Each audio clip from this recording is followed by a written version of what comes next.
George Herriman was called the genius of the comic page. His deep characterizations, his expansive vistas and shifting sceneries opened up a new sense of possibility in American comics and opened up new possibilities for cartoonists and really all writers. Herriman's work is allegorical and deeply personal. In a comic of cats and mice and bricks, George Herriman was also telling his own story in spectacular fashion.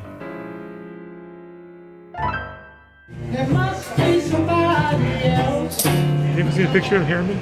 Oh yeah, Herriman, Yes. man. He looks a lot like, look at the picture of me up front with the bulldog. Like that? The family resemblance? You just take a look at it, all right?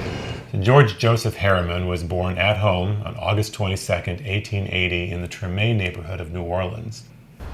His house was right about where that gate is on the fence. These houses across the street give some idea of what the neighborhood might have been like when he was a child. His cousins lived up and down this street. These were his boundaries, his neighborhood. We're on the 300 block of Royal Street. This was the site of Herriman and Son Tailor Shop. This was where George Herriman's father and grandfather owned and operated their own store in this building. They lived in Treme, across Rampart Street. By the time of Herriman's childhood, they would have had to, as Creoles of color in New Orleans, they would have had to show a pass to move freely from their home to the shop that they owned. This is one of the reasons, I believe, why the Herrimans chose to move to California. And there they chose to passe blanc, or to pass as white. The Herriman children received a good education, and at the age of 17, Herriman found his way to newspaper work until finally he created Krazy Kat, and it was in Hearst newspapers that Krazy Kat found life. Herriman keeps showing up in these pivotal moments of American mass entertainment, including young Hollywood and the birth of film comedies. Herriman had an office in a Hollywood studio. He was a lovely, lovely man. He and my father shared an office at the Hal Roach Studios in Culver City.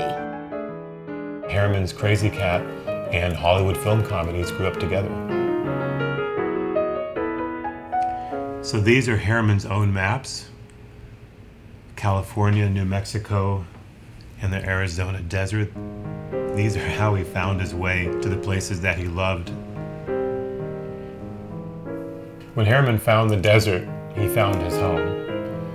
He found a place so magical that it rivaled his own imagination.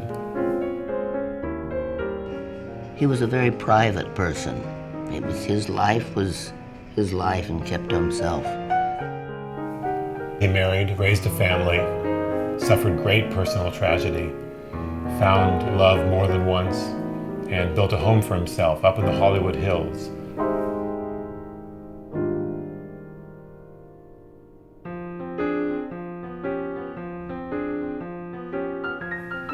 So it's long been believed that there are mysteries surrounding George Herriman's life, that he carried secrets.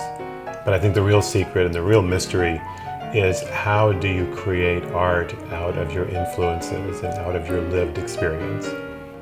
You know what, it's deeper than that, because there was questions about not only race, but also sexual identity.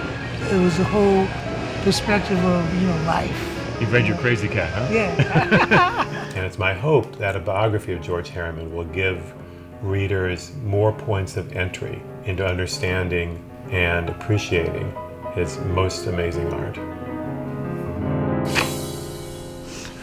I mean, who could think of a situation like that where a dog, a cat, and a mouse have a relationship and go back and forth? He was a genius, absolute genius.